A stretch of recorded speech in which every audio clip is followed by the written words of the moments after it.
And now, Gimmick Infringement. Welcome, everybody, to the Gimmick Infringement Podcast. I am Brad Winchester, and with me, as always, is my tag team partner, Tyler McDowell Blank. And Tyler, I think my voice is back almost all the way. There's a little scratch in there, but it's like, yeah, I could probably sing in the car today if I needed to. How you doing? We're fully back. I didn't even realize that. It sounds like you're back to 100%. Feels like it. It feels like it, but I can, every once in a while I get a little twinge. I can tell you the cough, not gone.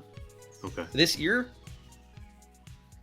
questionable. I might have to go in and get it looked at. I did schedule an appointment before we started recording. We were in the production meeting. We were talking about, being a teacher and having to take time off to work, which is a crazy part of the profession on occasion. It's like, I'm so behind in grading or planning or whatever. I got to take a sick day to do the grading and planning, which also includes planning for the day I'm not going to be there. It's wild. And then, sometimes you're productive. Most of the times you're just like, I know I'll go get set up. I never get to have a normal lunch. I'm going to go have a normal lunch or a normal breakfast. Maybe I'll sleep in, and it's like 4:00 and you're like, crap, I should start doing the stuff I took the day off to do. It's so weird. But one of the things that I decided to do was to make my eye appointment. I go see an eye doctor, not an optometrist, but an eye doctor, to look at the kind of the inside of my eye, make sure everything's okay. This eye is a little spicy today because of the arthritis. I get scleritis. But I had to change the appointment for fall break when I made my appointment. And most often my appointments are during fall or winter or spring break. So I don't have to take time off of school in case I need the sick days. But I had to move my appointment because we actually have plans during fall break now. The original appointment was supposed to be June. That's how far out these were. So she's like, the next available appointment is the first week of August. And I'm like, yeah, it's the first week of school. That's not happening. So let's push it back. And they're like, next one's late September. I was like, what do you got? October 6th, week of that. Cool. I think it was the 10th. Had to call and say I can't make it. It's now Friday in the morning during school. I'm going to go to my early morning meeting and head off. But I had to reschedule it, man. And I have another one the following week after fall break, which is the next earliest one to go in because I said my ears bothering me, ENT. I see them maybe once a year if I'm lucky, for the sleep apnea stuff that I probably don't need it. I need to go in, and I wanted to have the experts take a look at my ear. October 15th. I'm like, but it's bothering me now. Is it something I should be like a month to go? Do something about this.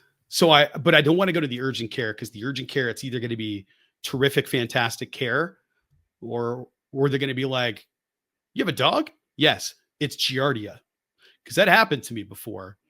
I had some stomach pains and they were like, you have Giardia. Your dog gave you Giardia. Why? Because my dog once gave me Giardia.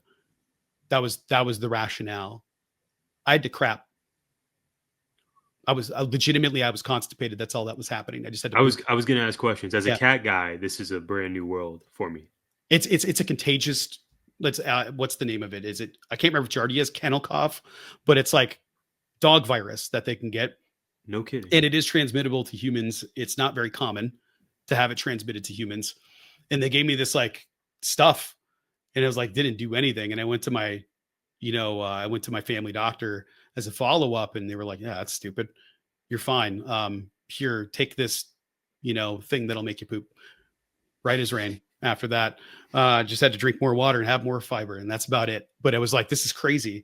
So I'm afraid I'm going to go in there and they're going to be like, you have to have surgery on your brain instead of, take this Z-Pack and go about your business. Right. Well, and what is something I'm appreciative of, GI and our podcast coming up on the 4-year anniversary, if I'm not mistaken, by the way. I was just thinking about that. Our last episode. We already are. We're past it.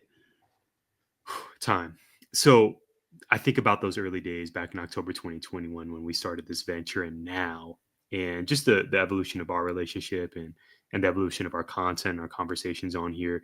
You and I more frequently, I would say on air and off air, discuss time and mortality and how, that helps establish our purpose every day to live life with more gratitude, to live life with more joy and more purpose in all the things. Because like you said, with our ailments and with the people we care about. I know last week on the pod I shared we lost someone who was really close to me, my aunt, Jeannie Williams. Her celebration of life was this past week, Brad. And of course, I took time off from school to attend. And her passing was so sudden that it wasn't. I mean, it's already devastating enough if you have someone you love and care about who is ill, and it's not getting better. But when someone leaves so suddenly and it wasn't planned, it's just devastating. And it's a reminder of not only mortality, but how we have to maximize our minutes, right? I think back to basketball days, playing basketball, not always well in high school, but playing nonetheless, coaching, not always well, but attempting to coach basketball at the high school level and junior high and fun run in Tucson. You just have to maximize your minutes, right? That was the message back then. When you get court time, maximize it, make it count. I think that's such a great reflection on life as well, as you just have to maximize it. And Brad, to your point, the days where we wake up and we're not in pain, especially in Arizona, the sun is out. We're coming up on one of the best weather months in the state, October. For sure. Like, that's just reason to be thankful right from the jump. Because like you said, like we've discussed on air and off air, especially as the years go by, there's just loss occurs, ailments happen. And I'm just grateful that perhaps an early celebration of our upcoming pod anniversary, I'm grateful that we've been able to just have these conversations on air and be there for each other off air, because since we've started, you and I have both lost people, some people in my life, some people in your life, some people we both know. And we just got to maximize our minutes, man. I'm grateful that we get a platform where we get to talk about pro wrestling, pop culture. You know how we do it every Monday. We're going to get into WWE talk, AEW talk, Golden Batch. And I know we have a brand new someday when you have kids, but I'm grateful that we also can have the space to just talk about real life and just processing what it means to be human in this very complicated time that we are living in today. It's really easy to lose sight of what is truly important in our immediate lives by locking into stuff that, certainly could impact us, but we might not have any direct control over. And it's hard to let that stuff go. When I look at the macro level of, what's happening in the world, what's happening in America, my thoughts and my feelings about those things are complicated. And then we have the job, and we have our kids at the school. I have my kid in my house. I have my wife. We have our families, we have our friends. And then, people might leave the profession, and it's a form of loss. That person that you work with is gone, and it's different now. And you have to adapt, overcome all of that stuff. But it makes getting upset over wrestling stuff sure fit into perspective, right? That's the word I was going to use. It puts it into perspective. Yeah, it's pretty hard to be like, I can't believe they booked it like that. Finish. You had Femi lose to a tornado DDT. We'll talk about Ricky Saint shortly. Why would you do that?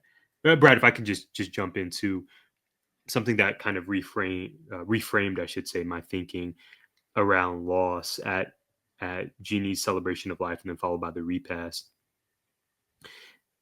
There was this common thread of people expressing how thankful they were to have known her, and for her husband and her son, Spencer, who I grew up with, both only children, him and I.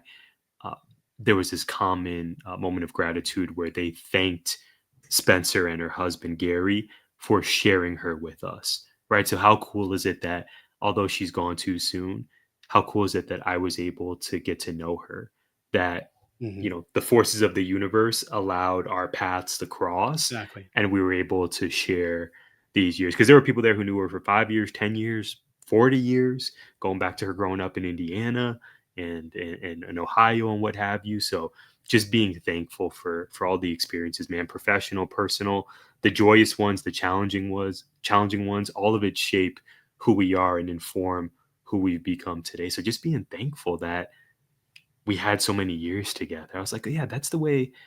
There's the grieving stage we're in, but then also when we can transition to that thankful stage, that feels like the path to move forward is there. I can just be thankful that we had all these years together, and that the universe, allowed me to know this great person. Yeah. Well said. On a wrestling level, You know, we have a John Cena retirement tour. We know that that's coming to an end. You know, that one we're prepared for. That one we know is coming. But sometimes you have a freak accident like you have with Big E, and that career just sort of gets cut short, and you don't get to have a farewell tour or a goodbye. And I know there's still hope that maybe someday he'll be able to get back into the ring, but if it doesn't happen, it seems like he's pretty content. And I'm just thankful we got to see him when we did, and got to contribute to the business and all of that. Totally different than losing a person, but there's no easy transition out of that. So I thought I'd just pivot and go right into, you know, the next part of this, which I know for you is incredibly important. And I know for you, you're grateful all the time for, and that's the two most important words in GI. Steph Watch. I am so grateful that Steph Watch is here. Brad, we had a celebration on Raw for our new champion, La Primera, Stephanie Vaquer. Adam Pearce was there to coordinate her. The fans celebrated her. Stephanie Vaquer's dad was in the audience once again. A very close relationship. And this is again, the prophecy being fulfilled. I can't believe we're finally here. A year ago, she was just debuting on NXT TV. And now here we are 12 months later, and she is a prominent face of their weekly programming. If we fast forward from Monday to last Friday on SmackDown, it was made official. We're getting Tiffany Stratton versus Stephanie Vaquer at Crown Perth, champion versus champion type situation to fight for the Crown Jewel Championship. That'll be on Saturday, October 11th. So really happy that La Primera will be factored in to that show. So big week for Stephanie Vaquer, big week for us here at GI. And before we move to my WWE question, what are your thoughts about Steph's ascension over the last year? It was literally 12 months ago where she was popping up on her first house show in Mexico with WWE and then NXT. And then eventually we have this segment on the pod. But where do you think about where she's at now on the main roster? I mean, it's awesome. I'm so happy for her. I think it's incredible. I'm still so confused about Julia, who I thought would be bigger at this point. I know she's slated to wrestle Kairi Sane in Japan when they have their event in Japan. They've had matchups in the past, and they've been real good ones. Partially probably why she got interest in America to begin with. So we'll see. But I think it's great for her. I feel great getting to watch her, and yeah, I don't even know if I have anything else to add. It's really cool to watch. I want to say I'm surprised that it happened so quickly, but I'm not. And the Triple H era has been more about crowning people quickly when they get on the roster, when all of their, you know, momentum is still carrying them onto the roster. Because Julia's kind of petered out quickly on the main roster. She got a lukewarm reception when she debuted on the main roster, I guess, or she showed up for a fight. I can't remember what it was, but it was like maybe the Rumble. And it was sort of like people politely clapping, but it was like, it's weird. It's a real weird reaction. Because when she debuted at NXT, the roof popped off. And I thought that's the way it would be. Stephanie debuted in both places and the roof popped off. And here we are. So I don't know what got lost in translation there that connected with Stephanie, but I'm sure glad it did because she's freaking awesome. And she's getting to, they didn't neuter her in the ring. And that was something I'm always worried about with WWE is, are they going to just remove everything about this person that makes them awesome? Turns out the answer is no. So I was pretty excited about that. So it's really cool to see. Well said. Sticking with WWE. Okay, I teased this a moment ago. Ricky Saints, the artist formerly known as Ricky Starks. He's still absolute, Brad, and now he has gold. He defeated Femi at NXT No Mercy over the weekend. Here's my question. What do you think of Saints' professional journey over the last year? Kind of similar to Steph Vaquer in that respect. And how surprised were you, if at all, that he was the guy to defeat the ruler? That's a good question. I don't think I'm surprised at all that he was the guy. I would have said maybe Ethan Page would have been the guy. But Ricky doing it doesn't surprise me at all. He could talk. He's obviously really good in the ring. Who do you put him above that's more ready for the main roster to be all over the main roster? If you take Trick Williams, and take away his entrance, where does that leave you? So the entrance is an essential part of the presentation for sure. Right. Maybe more so than any other NXT character. I agree. And if he can figure out the character in the ring a little bit more, like how do you present that character? Yeah. Differently in the ring. Oba Femi's already got it. Oma Femi has it. Amazing entrance, one of my favorites, and also great entrance, incredible in-ring aura. Like the dude is a character through and through. It's awesome. To me, the only next move for him has to be okay. He dropped the title to Ricky, and Mike Steph shared his frustration about this with us. You have Obafemi lose to a few Ricky DDTs and then the Tornado DDT. I thought, okay, man, maybe we'll get a Rochambeau out of this. And then maybe I'll be okay with this decision because you and I love Ricky Sainz. We've expressed this on air, particularly when he was with AEW as Ricky Starks. Okay, he loses to a few DDTs. Big moment for Ricky. Happy for him. Where does this leave Obafemi? Brad, to what you're saying, this has to be Oba to the main roster. Does it not? If we can get over the next year Obafemi on the main roster, he's the guy to beat John Cena in Cena's last match, which you mentioned earlier. If Obafemi can be the guy to put down Brock Lesnar as well on TV, that'd be cool. Brad, I you can clip this production team, social media team. I will sign up for WWE on ESPN. If Obafemi, forget the John Cena things, I don't think that's going to happen, unfortunately. But if Obafemi can defeat Brock Lesnar and put him down decisively on the main roster, sign me up for ESPN. Not the monthly gimmick. I will sign up for a year at the $29 price point if we are having Obafemi take the baton from Brock Lesnar. This is true, Brad. But I'm worried also because I could see this going wrong, even though Obafemi literally checks all the boxes. I wonder what's next for him. That was going to be my alternative question here. Yeah, that's a good question because I don't know what's next for him. I can see him doing all kinds of stuff. I just hope he doesn't get put into the little Paul Heyman, Seth Rollins faction thing. I can see that happening very easily. I wouldn't want that at all. I don't want him being in a faction right now. I also feel like he's not a faction guy. No, and that's Braun Breaker's faction to ascend from. Agreed. That's why you do it, right? Like you pair him with people and then you build them up. This is going to be Braun's company.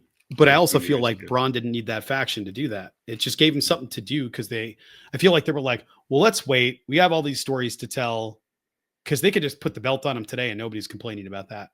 Nobody. Like, who's going to be like, oh, that's not believable. Get out of here with that. But Obafemi would be a fun first challenger for him, or like, I don't even know where he goes.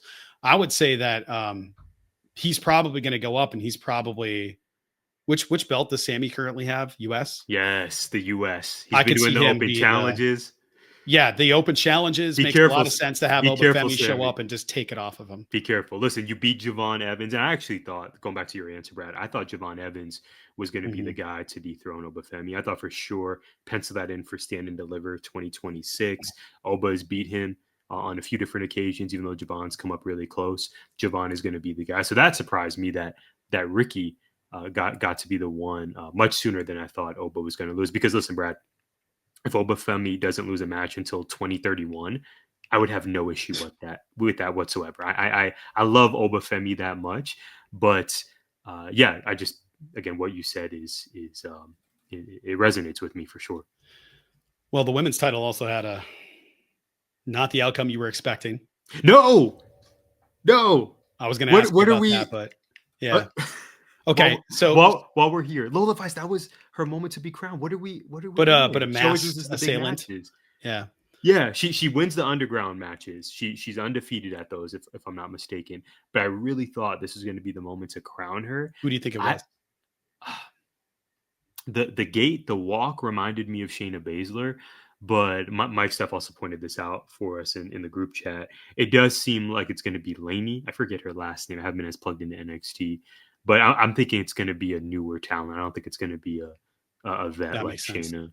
Yeah, I think that'll make sense for what do we do next with Fatal Attraction. I didn't like the layout of the match, particularly how it ended, and I really thought and wanted Lola to get that victory. I wonder is she going to pop up on Mondays or Fridays, Brad? Because Who knows? Sami Zayn, Yeah. like you said, we have that U.S. Open challenge. Be careful what you wish for, Sami. We love you, but if Oba's music plays and he accepts that challenge, that will be the end of Sami Zayn's Yep. title run. Yep. For Lola Vice, I'm not sure. I think she's going to stay in NXT, but I just see a lot of potential in her. I think the character is still needing some work, but I just think she's improved a lot, and I think there's just a lot of potential with her. I was shocked, actually. I thought that was going to be a given that she was going to get the dub. I'm still processing it, clearly. Yeah, last week What are we you doing? had mentioned it on the show, so I thought Yeah, I'd what are bring we it up. doing? This is Lola's I moment. think the 4 DDTs kind of gave me what was his name? Oh, I'm blanking. Who did Miro fight? Oh yeah, Fuego del Sol. It was Fuego. It's Okay, I giving was thinking of somebody else. It was Fuego del Sol. Miro collision vibes for sure. Yeah, going after his weak spot, his neck. That's what set up his ultimate loss anyway. And then he went on hiatus, came back one time, and then left the company forever. And now is doing kind of an old gimmick, looking like the new gimmick, and none of it makes sense. But it kind of reminded me of that, like going after that neck. The neck is the only weak spot he has. I wonder if it was, let's just stick with that, because every once in a while, like you can do that and go like a wrestler won with a wrestling move. And that's pretty cool. You could also say, like Gunther uses a different finisher all the time. It's not always the power bomb. Sometimes it's just, he boots somebody in the face and that's the end of it, or chokes him out or whatever, like we got all these different ways to end a match. I wonder if it's Ricky trying to get up somebody that big.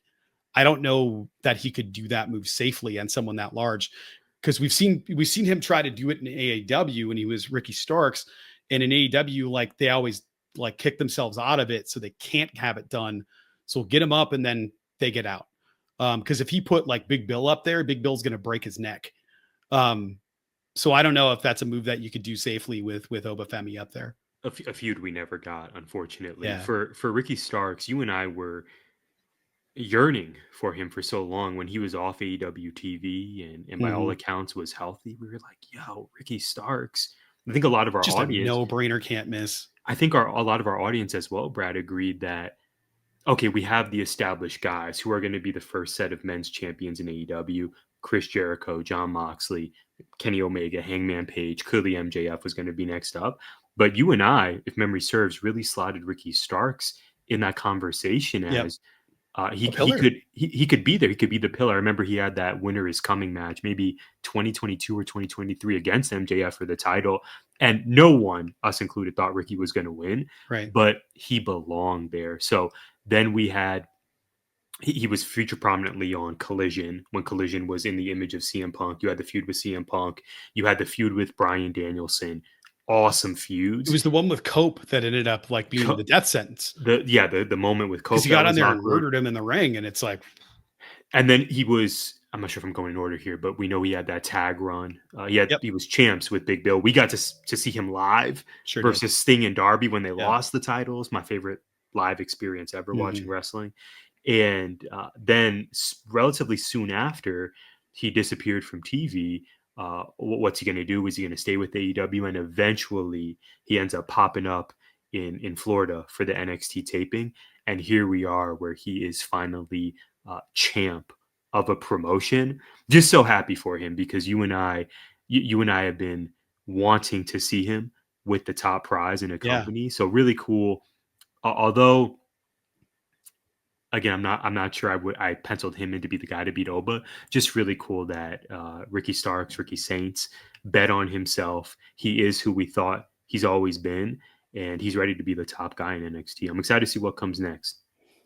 Yeah, I am too. I think about like, what does Ricky Saints look like on a main roster run? Oba said carrying Cody's bags. I said, damn, but that's. I also thought that's a lot. Yeah, that's rough. But I also it hit. WWE. I don't know where I don't know how he slots in there. You know what I mean? Like I think he's where he's supposed to be right now. I agree. He's in a good spot right now. They had that TNA invasion angle. We'll see what I know they Ava announced the invasion show. I think it's going to happen on a week from this Tuesday. Yeah, October Mike 7th. Santana talking about it is like he's tired about this invasion news. Maybe I gotta go Right. check in down there. And Right. And then when we yeah, figure out whatever that's going to be, they're going to have the show in a week. And then leaving that, who are going to be Ricky's challengers? Because last thing I want to say, Brad, the indictment for NXT is the same it's been for TNA for me for a minute now, which is the men's top title division. It just has not been hitting in NXT for a long time. It's not been there. You have an Obafemi, but I remember there was a PLE where Obafemi took on Grayson Waller and Austin Theory in a Mhm, triple threat match. And those mhm, guys that aren't even in NXT proper anymore. And with right. TNA, you have Joe Hendry, you have Mike Santana, but the current title isn't even on your promotion. The current champion isn't on your promotion. It's Trick Williams. So I'm really eager to see for the rest of this year and heading into 2026, how does NXT and TNA develop their men's division, because the top title holder has really lacked viable challengers for quite some time. And if anything, I think NXT has been lacking even more than TNA, because you had A that lot. time where Nick Nemeth was the champ, and then there was Joe Hendry, and Moose is always there. But I wonder if Ricky Saints can help I don't know, just help reinvigorate the depth of that division. Because you had Miles Bourne, no disrespect to Miles Bourne. By reports, he maybe is Stephanie Vaquer's real life partner. So, the man is winning in real life. We love that for him. But we had Miles Bourne versus Obafemi on a PLE for the title. What are we doing here? Yeah. Where's the depth of that roster? So very excited for Ricky Saints and eager to see how the men's singles division looks, because I think you could argue it's been the weaker part of NXT TV for quite some time. Yeah, it has been for a long time now. Like we had before AEW existed, NXT was crazy. Adam Cole, Keith Lee, Karrion Kross with that run. People really hated him there too, and in his wrestling and all that stuff. And it's like, guys came in as Killer Cross. So do you expect him to wrestle a technical chain wrestling style? I don't understand. You had like a lot of talent in the men's division and people that could be viable, contenders. I just see like most of the people that are in there are like this, like different versions of the same thing. And I think Obafemi, Ricky Starks, or Ricky Saints, and Ethan Page are all sort of different by a lot, right? They're just very, very different characters. But because they're all different sizes, it's like, oh, Ethan Page and Obafemi make sense to me because like they're both big dudes. Ricky Saints is not a big dude, but his finishing move is like a big dude finishing move, right? Like that's the part that I'm always like, I don't know how that's going to work in 10 years when your body is breaking down from hossing up a 350-pound person and then throwing them.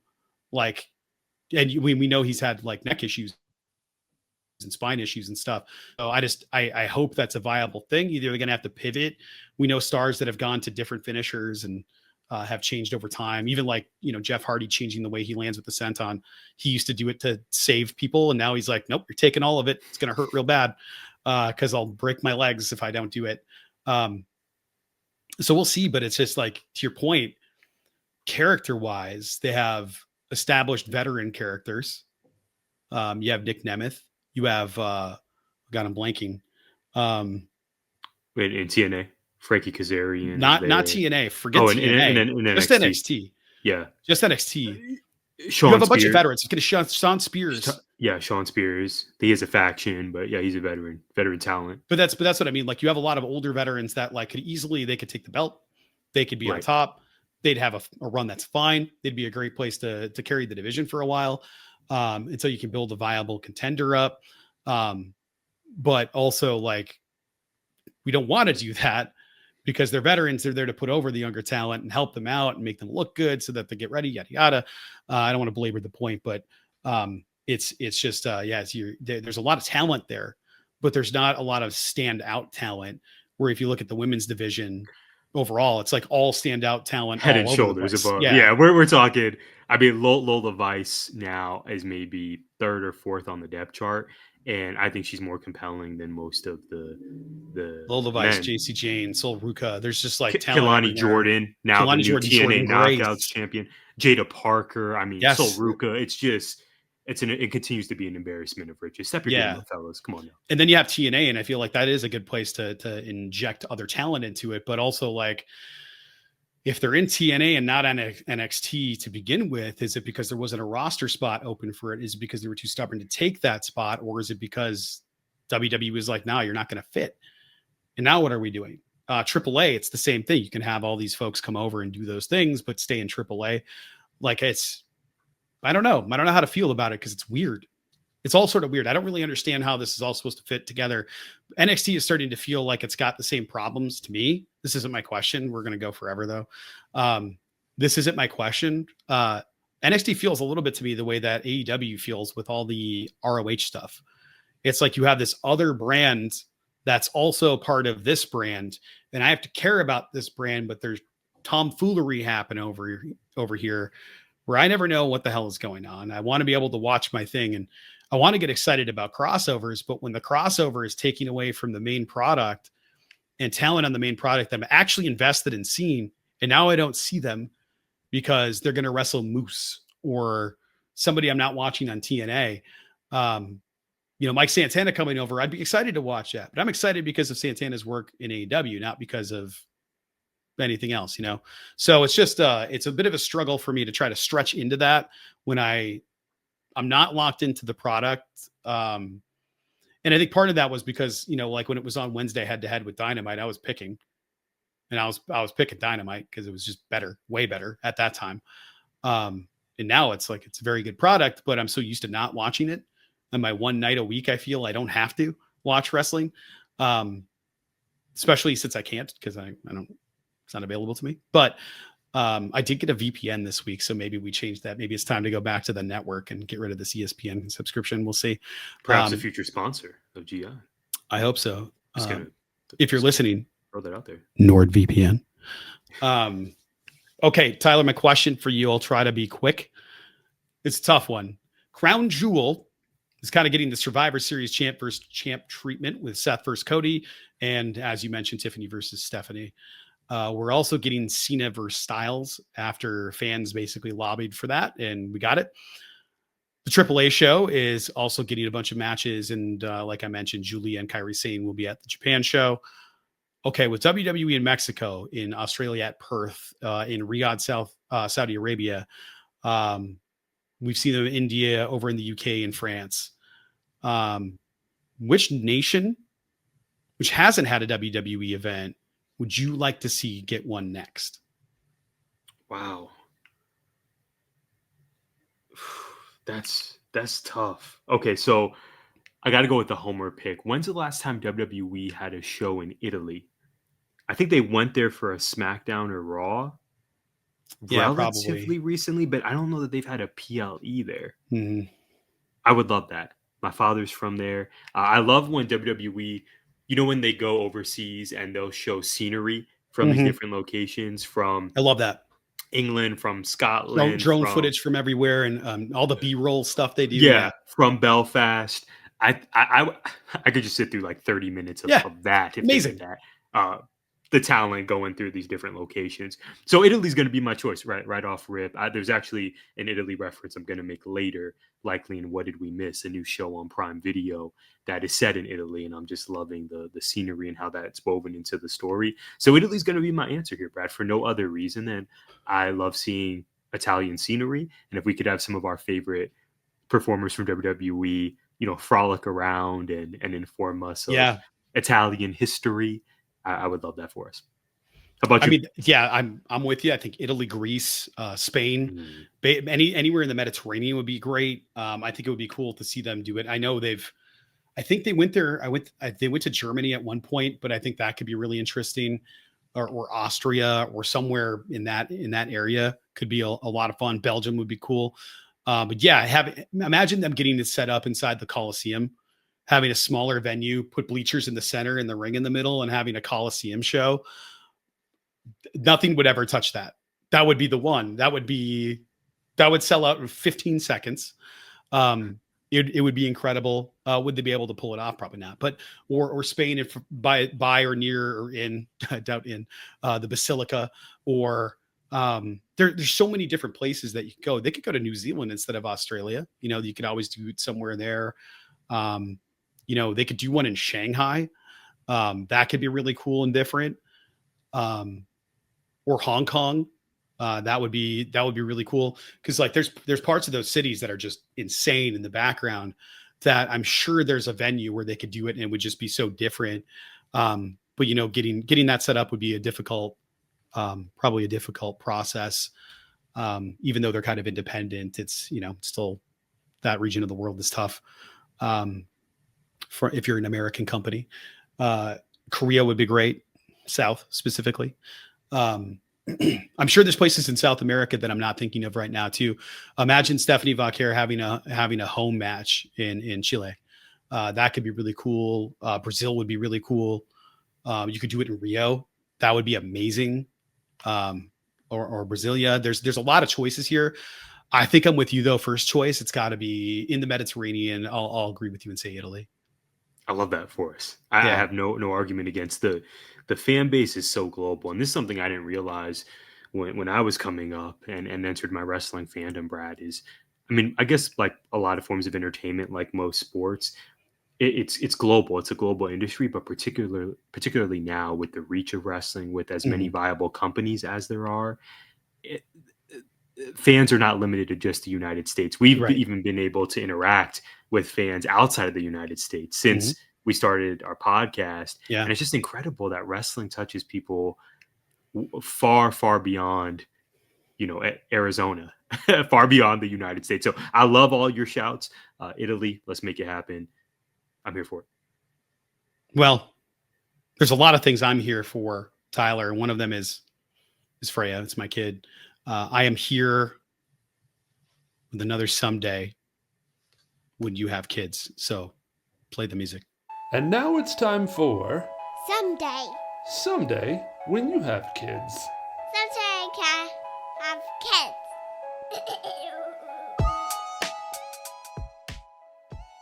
Okay, Tyler, last week I was talking about the 3D print job that I've been working on for the cosplay thing. I showed you a piece earlier. It's starting to come together. I'm hoping it's done today for the most part. Some stuff I got to do, some touch-ups, a few things here and there, but ultimately I'm pretty happy with how it turned out. There's stuff I could have done better. Freya's not going to care. So that's the part I have to keep reminding myself. Like, my kid's not going to be like, it's not perfect. She's going to be pumped she has something. So, and then she'll ask questions. It'll be great. Now, it's not great. Freya's still terrified of the weather. In Arizona, it appears, got all of the weather this week. Every bit of it. All the weather ever happened in Globe. Thinking of the people in Globe. People lost their life this week, the last couple of days. Massive flooding in Globe. Peoria, I believe, got hit really hard too. Your neck of the woods got way more rain than we did. I think we had a couple of sprinkles and then it headed up to you. It was pretty gnarly. But Freya wears headphones to try to block out the thunder. Now we got her these wired kind of blue and pink headphones. There are kids' headphones that have a decibel limit on them so that they can't go too loud. They can't damage their ears. So I looked up like what are the best ones, what are the ones, and then eventually I came down to like, no, I know this brand. I'm just going to trust this one and go with this. I didn't know Belkin was still making products. I had no idea.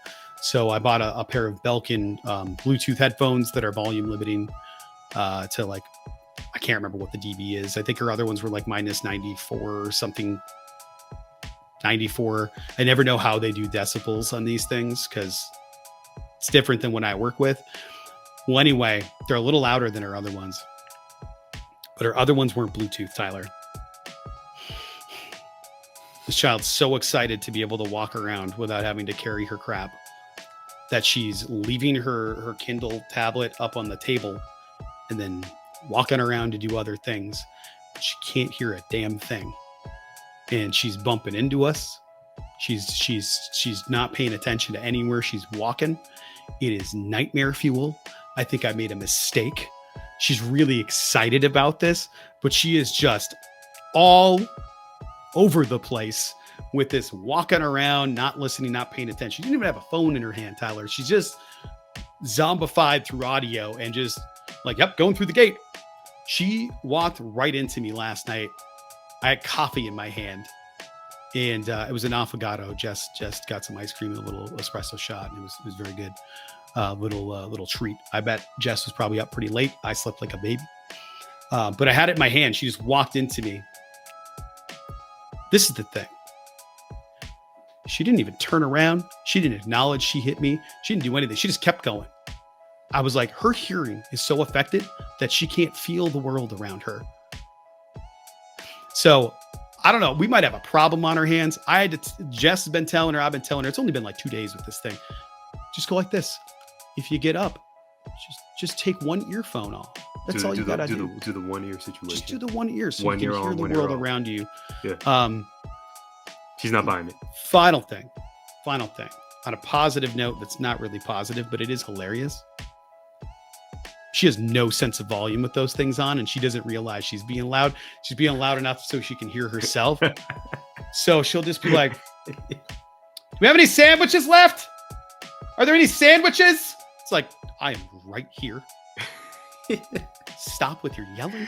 It's kind of hilarious. Make it feel like a kitchen, yeah. And then I'll be like, you're being too loud. Huh? You are being too loud. Huh? Grab the headphones. You're being too loud. This is where the one ear idea comes Yeah. into play for it. It would be really helpful if you want to just remove one of the. So I hope you get to experience all of that someday when you have kids. The blue and pink headphones, our favorite third grader. They're now in the trash. Those broke. Now they're all pink. Now they're all pink. Different shades, but mostly, yeah. Yeah. Man, shout out our favorite third grader. Shout out to my favorite segment, Brad. Thank you for the latest edition of Someday When You Have Kids. I believe that's 2 weeks back to back. Yes, it is. What a time on the podcast. Also, what a time to be watching All Elite Wrestling. So as we transition, Brad, to AEW talk, Orange Cassidy returned to AEW. Chris Statlander main evented Dynamite. Darby Allin still has access to a flamethrower. And Jurassic Express is advertised for this Wednesday's 6th anniversary show. 6 years of AEW Dynamite. Sheesh. Oh, we're also getting women's tag titles and a women's blood and guts match at an undetermined date in the future. Which AEW original story, so they have to be an original talent from day one, which one's story are you most invested in for the rest of the calendar year? Oh, man. That's a tough one. We got OC, we got Chris, we got Darby, we say, got a bunch of people I didn't mention. Kenny Omega's back on Wednesday. Hangman. I don't think it's not gonna be Hangman, MJF, or Kenny Omega. I'm excited for them. It's gonna be Jack Perry. Right now, I'm just gonna stop there and say it's gonna be Jack Perry. And here's why. It's not because I'm really excited to see what they do with Orange Cassidy. Hopefully debut him better next time. I'm gonna say it's Orange Cassidy. Outside of Jungle Boy, but I want to know if he's Jack Perry or if he's Jungle Boy. We have Jurassic Express coming up here. I don't know what that looks like with this Jack Perry. Is that Jack Perry or is that Jungle Boy? Or are they going to go backwards in time? Is he coming out with the little tan trunks?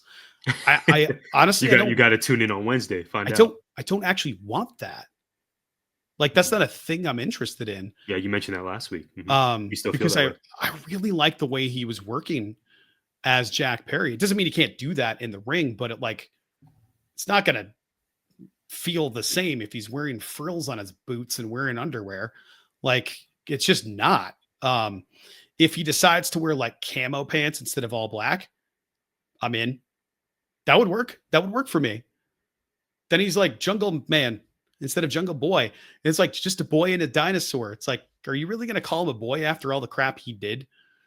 Like, that's not a boy anymore. We can't be calling him Jungle Boy. I think he grew chest hair. Yeah, I think it's condescending. Now, if they Nope, not even gonna. I'm not gonna speak in a sentence. I saw about it. We saw it in real time. Shout out to our YouTube. Thought about it. We saw it in real time. The thought process. Maybe we'll get Marco stunned. That's what I was gonna say, and I talked myself out of it. That's why. Really? Because I'm pretty sure he announced his retirement a while back, so I don't think we're getting Marco stunned. Okay. Yeah, I think it was like, this isn't working out, so I'm just gonna go focus on music and whatever else he was doing. So hopefully I'm wrong, and they call him back at least for part of it. But like, it would be fun to have him come back and be like, both of you, you're just going to move on like nothing happened. You guys are just fine with this. A hug in the ring and it's over with all the stuff that happened between you two. What you did to me, I think that could be a lot of fun. And try to figure out like, okay, they're back together. Luchasaurus didn't die. He was still doing kill switch stuff. He just stopped. There's a story there. What is it? Like, what's the story there? Why did he just stop? So there's so many things there that I'm interested in finding out. As much as I'm like interested in them just trying to handle this weird transition, I think Jungle Boy Jack Perry is the one that I'm most interested in. Luchasaurus, obviously, but because it's Jurassic Express. So Jurassic Express as a whole, maybe that's my original that I'm most interested in. I'm just excited to have that tag team back in that tag team division and not a trios. Even though we could get one with Marco Stunt, that's not a trio. That's a manager with the two other people, or a weapon with the two other people, I guess. Likewise, I'm very excited. I don't know. What about you? I'm locked in for Chris Statlander right now. Not just the fact that she is the women's world champ, but there is the partnership with Harley Cameron. The double fingers to John's face. There is closing Dynamite. Before Darby came out, closing Dynamite with putting the double bird in John Moxley's face.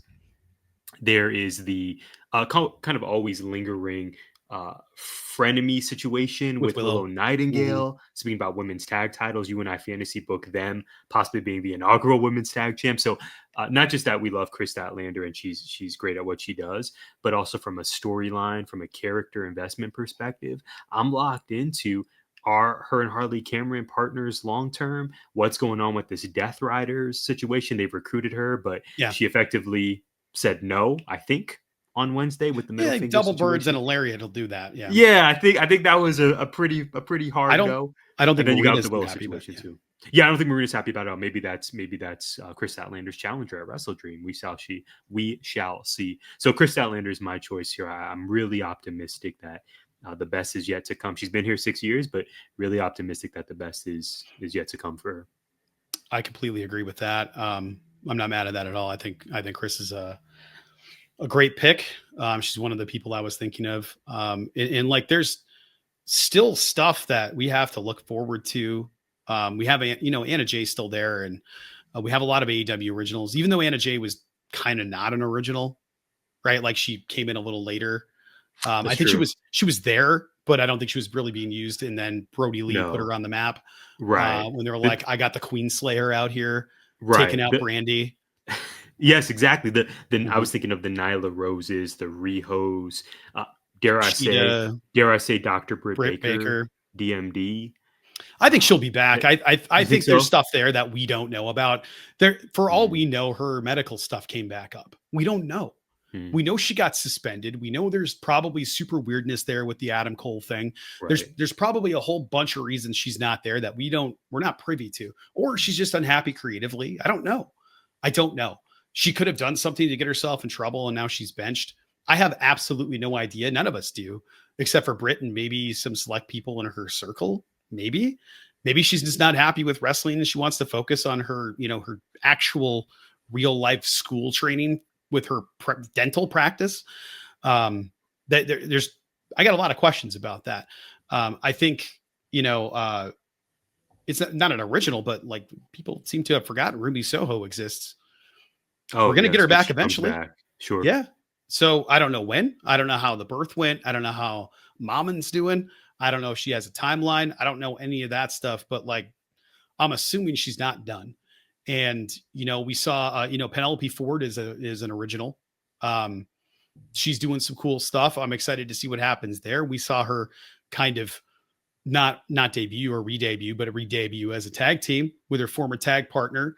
Allie is back in wrestling. I'd love to see the Bunny come back to AEW. I don't understand why she left in the first place. I think she got cut, but I'm not sure.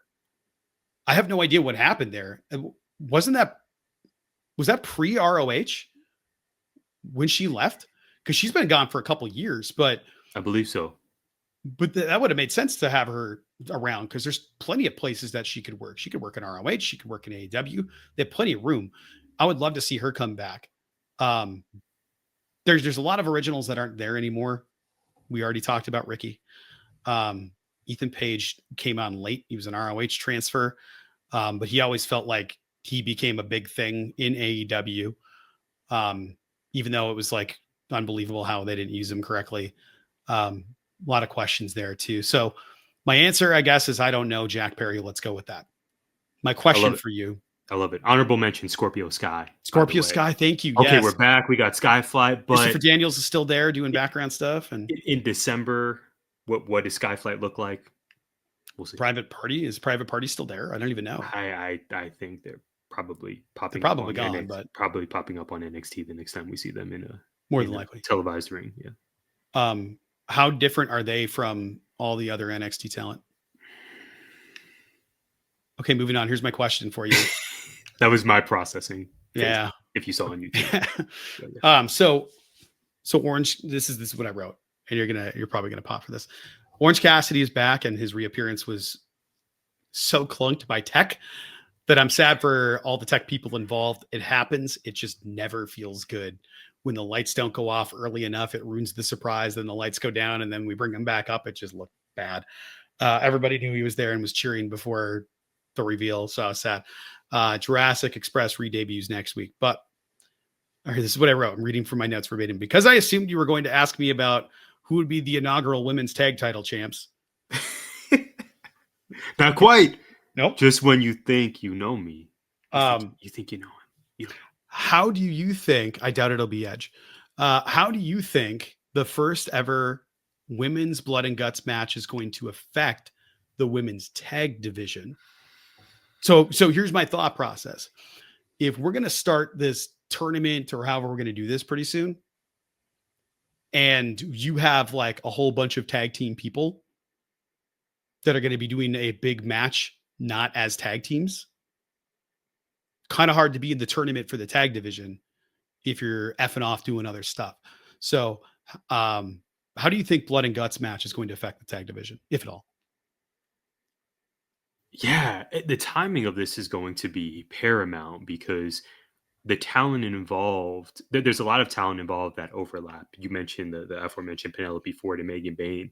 I would argue probably the front runners to win the inaugural. That's who I was thinking too. Yep. Yeah, it just makes sense. But Julie and Sky Blue have been tagging since before Thekla was there. Thank you. But you also have a viable option in Julia Hart and Sky Blue who are involved in this women blood and guts situation, opposite Jamie Hayter, Queen Aminata, so on and so forth.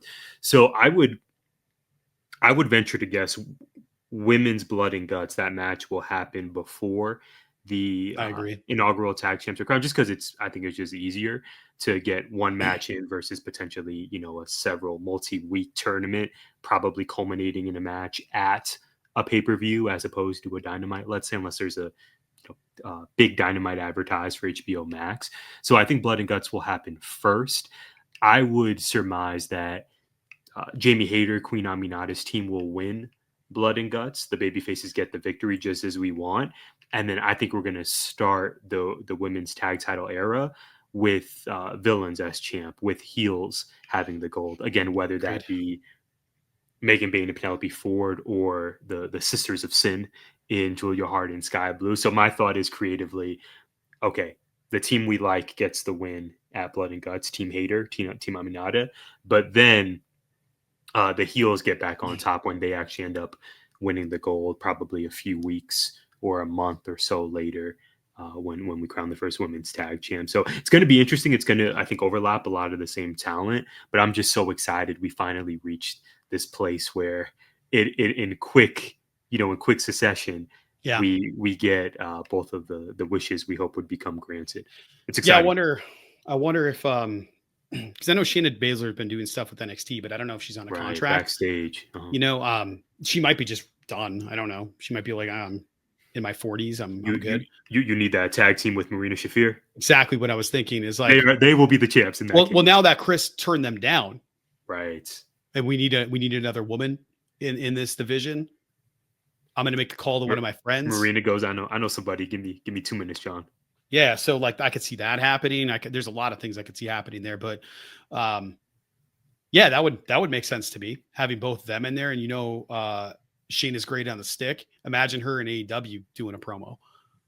It'd be perfection. I think. I mean, lights out. Like, it would be so good. Then you don't have to have Marina talk if you don't want to. Even though I watched her do a promo in, was it MLW? She had a match this past week or 2 weeks ago. I don't know if you saw it, but she cut a promo after the win and was like, I heard about it. I've been waiting for a long time to get in here and do this. I needed to let people know that I'm in here and I'm ready. And I was like, oh yeah, give me this version of her right now. So it was really cool. I could see that happening. There's a lot of things that could happen here. I just feel, out of this blood and guts match, we're going to have a lot of people going back to a singles run. And I don't know who you take, because we just sort of naturally have little factions that are not factions, they're trios. So you have the Tekla, Julia Hart. What are they called again? I can't even remember. The Sisters of Sin. There, the Sisters of Sin. Those three, I was like Death Triangle. Those three, the distant cousin of, are not a tag team. They're trios. And do you freebird it? Do you have Julia and Sky Blue be the tag team and Tekla is the singles person from the faction? That just gets in the way. Do you just go full Megan Bayne and Penelope Ford? Does Penelope turn on Megan Bayne and team with Bunny? Maybe we get Bunny back. That'd be a great reason to bring her back. The Renegade Twins are out there. You could have Athena and Billy Stark. You could have all kinds of things are possible here with the ROH women's division as well. What CMLL talent would want to step up to this? Is Lady Frost going to be involved? There's so many different things that could happen here. I'm super excited about it. I'm a little worried that, because sometimes injuries happen during a blood and guts match. Is that it? Because didn't Eddie Kingston get hurt during that match, or did he work hurt during blood and guts? Because that was sort of the end of it. I think he was injured up on top of the cage, and then he went. Oh, yeah. I can't remember what happened out of it. I couldn't remember if that's when he stopped or if it was shortly after that. But anyway, I'm excited to see what happens. I can't wait for women's blood and guts. I can't wait to see what they do. How do they make this different? What do they do? How uncomfortable will they make us? And how problematic is the conversation going to be online? That's what I always look forward to, the toxic masculinity leaking out of the woodwork. I'm excited for it. Yeah, it's going to be great. Sans toxicity. The action's going to be great. And I really, it's cool to see the fervor around women's wrestling, particularly the women's division, the women's roster in AEW. It's exciting to see the fervor being acknowledged that, 6 years of Dynamite, we're celebrating that this week. The division has come so far. Speaking of embarrassment of riches, now is the time to establish new titles, to get that blood and guts match popping. Seems like we've been building toward women's blood and guts for months now. I was like, the only way this is going to end is blood and guts. Like, thank God it's going to end. Finally, it's not. Finally, it's not just a dream or a wish from us. They earned it. Yes. And hopefully the build to it, the time given, the promotion, all of it will be befitting of the incredibly talented women who are involved here. It's exciting. Yeah, I think it'll be good. I wonder if, who are the other people that'll be involved in it? It's not always just right now. It's like 3-on-3. I think there'll be more people. I wonder who it is. Maybe this is, you brought to your point, you brought it up earlier. Maybe Nyla comes back. I hope so. I hope so too. And speaking of roses, Tyler, I know you have another one for us. You got updates. You got thoughts. I did not see it. I did not commit to this. I said I was going to. I sent a text to Jess, which went unresponded. So I kind of know how that was gonna go there. But it's time for a rose from Tyler, Golden Batch edition. Cue up that music. And now for a rose from GI's most eligible bachelor. We still love you, Jess. So, Brad, I have a rose to give out this week, but I want to give a recap of the season premiere of the Golden Bachelor, effectively season 2 of said show. So, as a reminder, Mel Owens, the 66-year-old retired NFL linebacker, is our new lead. Michigan Wolverine turned Orange County-based lawyer. just some quick bio in case you missed our preview last week. Now, you may recall 23 women were part of the cast to contend for Mel's heart this season. I'm here to tell you, Brad, 10 were eliminated over the course of the 2-hour season premiere. This includes Andra, Sandra's sister. No, that's who my rose goes to this week because she's gone too early from this season. She was eliminated, so Andra's gone. See you later. Too old for old Mel. I won't even broach that one. We'll get there though in a moment. And then Maya, the 58-year-old brunette who works in college sports. She's the youngest one. She got the boot as well. So this is where it's important to bring up. I pride myself on being right about predictions 10% of the time, but then inevitably there's the other 90%. And this is where the 90% strikes again. You and I penciled her in as a front runner last week, and Mel said, nah, he has other plans. So she is gone as well. Carla, who I know stood out to both of us in the cast, a former model, she got the boot as well, which I was very surprised at. It wasn't all bad. Well, that's a lie. There was a lot of bad during the season premiere. There was a group date that I sent you a picture of. Yes. It was a cheer competition. Just pulling that up. Featuring Paula Abdul as the celebrity guest, or in this case, the choreographer. And usually when there are these absurd group dates during the standard seasons of Bachelor and Bachelorette, it's not a huge deal. We know what we're signing up for. But there's something about having women of a certain age dress up in these cheerleader uniforms and essentially come up with a cheer with the help of Paula Abdul for another grown person's heart. And Mel's watching, Jesse Palmer's watching, Paula's watching. Did an animated cat come out at any point? Did not happen. That maybe would have up to my spirit for this. And then of course they're in a football stadium, and there's all of these extras who are somehow cast. I don't know where they got these people cheering it on. So it just seems even more absurd when you watch as a viewer and you think these are women of a certain age. They're accomplished. There could be a chess tournament, or there could be any number of other group dates that are more befitting of who they are, but for some reason we carry on the absurdity into these golden series. So I have questions about this. What I want to end with, Brad, is this episode made me think of 13 women heading into episode 2 this week. We need to pick some new front runners. Well, we'll have to get on that. But this particular season premiere made me think of 2 checkpoints that women in my life have shared they look for when, potentially sizing up a partner. In this case, potentially considering, the male partners in their life of who should I be with? Who should I pursue? Maybe this will resonate with you. Maybe you've experienced this as well. From many women in my life, I've heard they have 2 immediate checkpoints to size up a guy. What's their sneaker game like? Number 1. I mention this because it was shared that Mel wears Frankenstein-like shoes for comfort reasons. And he seemed pretty nervous during the premiere, but he kind of owned up to maybe not having the most stylish footwear. But many women in my life, they look at the feet, they look at the kicks first. And the second criteria women check for: can a man dance? Now, Mel had moments during this episode where he looked relatively stiff. I don't know if he can boogie. I don't know if he can boogie like that, which maybe is a problem. White guy from Michigan got it.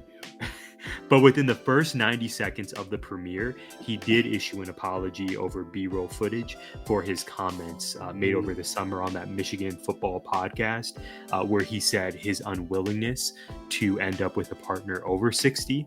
I guess he has no choice now. And he also mentioned during that pod that he doesn't want anyone fake. So he alluded to he doesn't want a woman who wears wigs and just some other really not great comments at all.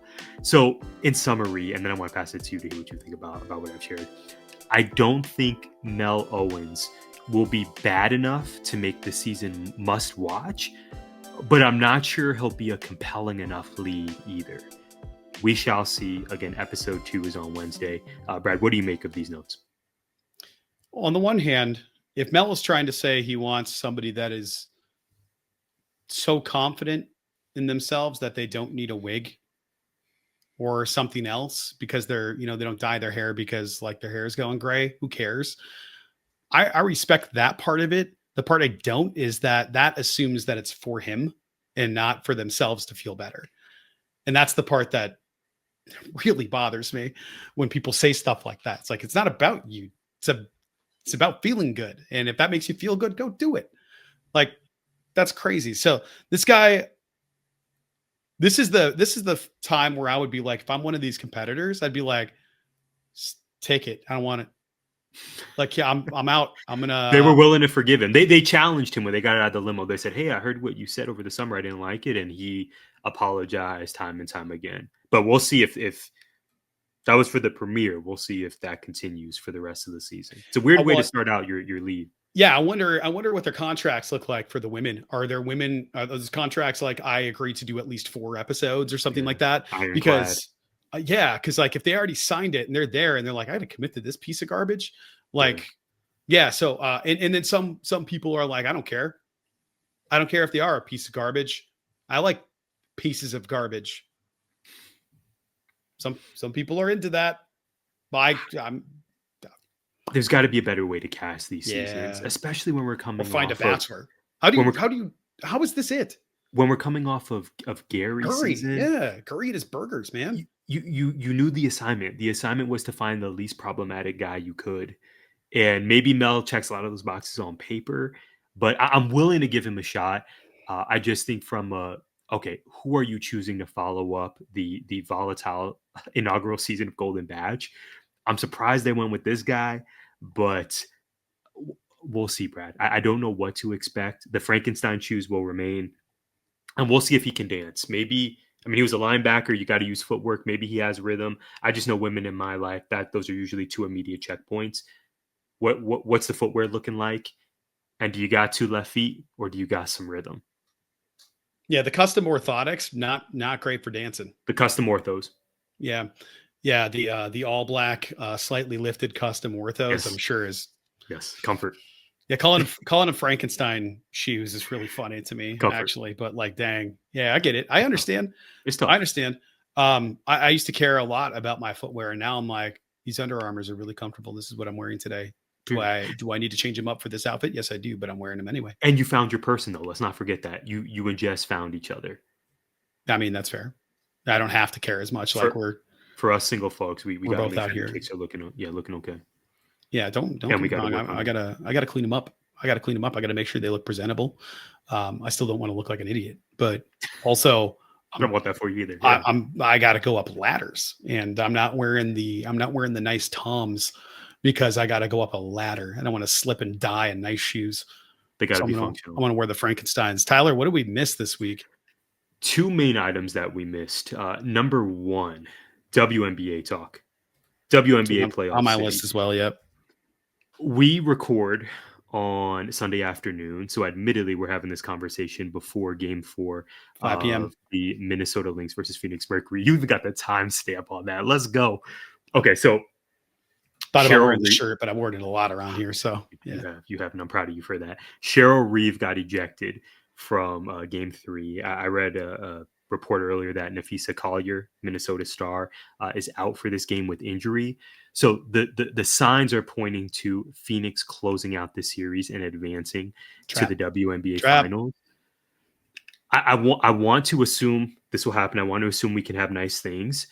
I'm already thinking about, will this be in the history of the Phoenix Mercury, having won 3 WNBA championships previously in 2007, 2009, and 2014. Yes, it's been that long, over a decade since they left with hardware. Could this team be the best story of all their previous finals appearances? And dare I say, finals victories? I already want to think about where this team could be remembered in the pantheon of the Mercury, Phoenix's best professional basketball franchise. Let me say that again.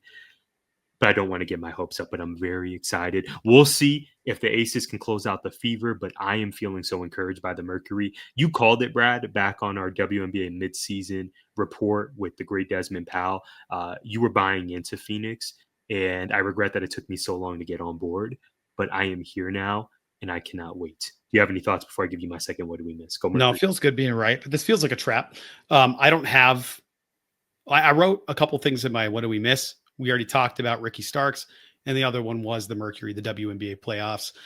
This is so much fun to watch. This is one of those games that scares me. Tyler, in the late 90s, early 2000s, I think it was the early 2000s. I want to say it was my junior year. Our basketball team played our rival school. Okay.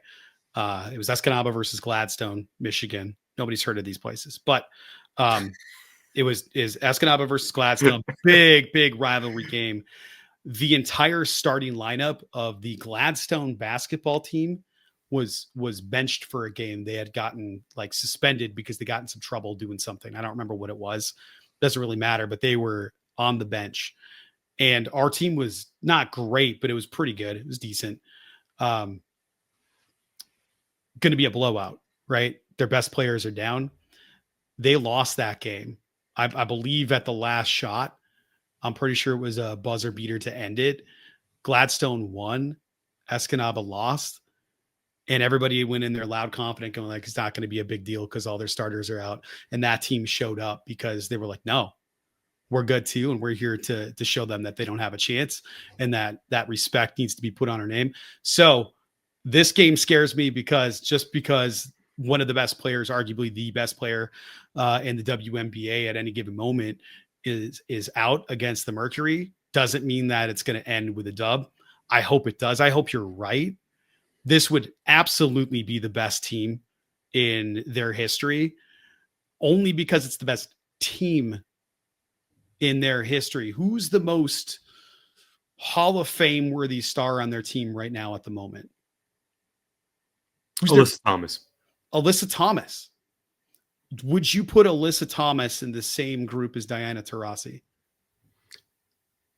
At the end of her career, I would. I'm not ready. Like this. Yeah. It feels like it's different levels for sure. Where everybody, you could ask people like, "Hey, do you know who Diana Taurasi is?" And a basketball fan's gonna be like, "Yeah, that's rarefied air." That's Thomas. I don't know that people are gonna know. So like star power wise, this is their Pistons team. This is the team that wasn't supposed to make it all the way here. Yeah, this is that team that's working like a unit. You had Kago off the other night. Like this is Satu. They're so well rounded. Yeah. They got players all over the place. It just feels like a really good team versus a really good group of stars. They have star power and they have quality stars, but it's not the same feeling as like, oh yeah, we got BG, we got Diana. We're gonna be just fine all the time. Where it's like, no. This is a team. And that makes me really excited to see what happens next. I think they have a real shot at winning this thing. I'm so excited. We shall see. We'll definitely discuss on the next episode. Before we do, my second, what do we miss? My final one. Jesse Williams is the lead in Prime Video's latest original series, Hotel Costiera. He plays Daniel De Luca, a former Marine who goes to Italy to work at a hotel. The owner's daughter disappears, and he's tasked with finding her. Williams is also an executive producer. This name may sound familiar to our audience. Brad Williams is well known for his role in Grey's Anatomy. He also was on season 3 of Only Murders in the Building, a show that I know you're very fond of. I'm just excited to see him at this moment in his career have this role, and especially the executive producer shout. Very excited for him. I caught the premiere. Really enjoyable. The episodes are only about 42 minutes. So really digestible. 6 episodes total for this new series, and really encouraged to see Jesse doing his thing. Yeah, the only thing I have to add is Peacemaker. We were talking before we got on. John Cena in this role, especially this last episode. Last episode was episode 6 of season 2. It debuts or premieres on Thursdays. We have 2 episodes left in the season. And things just got really crazy in the show. The show ties in really well with Superman and kind of ignores a lot of the old DC stuff, but not all of it. Really curious to see where this ends, how it lands. But John Cena is a very good actor when he is given the chance and given the right role. Enough where James Gunn saw something in him when they were doing the Suicide Squad that he went, that episode is why he wanted to do the show with John, because he was like, John is so good. I wanted to work with him. And it's the only reason the show exists is because of how good John Cena is, to tie it back into wrestling and how excited he was. He said episode 6 and episode 8 are maybe the favorite projects he's ever done in anything ever. James Gunn said this. So I'm really excited to see what episode 7 is, so I can see what episode 8 is. If James is already like, yeah, episode 8 is going to be memorable. What a cast! What a great cast! Frank Grillo playing Rick Flag Sr. has been great. Joel Kinnaman came back to play Rick Flag, and it's been really cool to watch, and it's a great show. So check it out if you get a chance, but not with your kids. Do not do that. Good disclaimer. Yeah. Finally, follow us at GIPod19 for exclusive show updates and more. You can follow Brad at Winduster. You can follow me, particularly on Instagram, at Tyler J. McDowell. Brad, another jam-packed episode, our final one of the month of September, our 4-year anniversary, literal days away. So thankful for you. So thankful for everyone who is listening or watching this, whether this is your, dare I say, 100th time joining us or whether it's the first. We are so grateful for your support. So be sure to follow us again for exclusive show updates and much more on social. We thank you for tuning in to this episode, and we will see you next week. Gimmick Infringement is a part of 19 Media Group. You can listen to us on Apple, Spotify, iHeartRadio, or wherever you find podcasts. You can also find us on YouTube via the 19 Media Group channel. Please like, subscribe, comment, and share.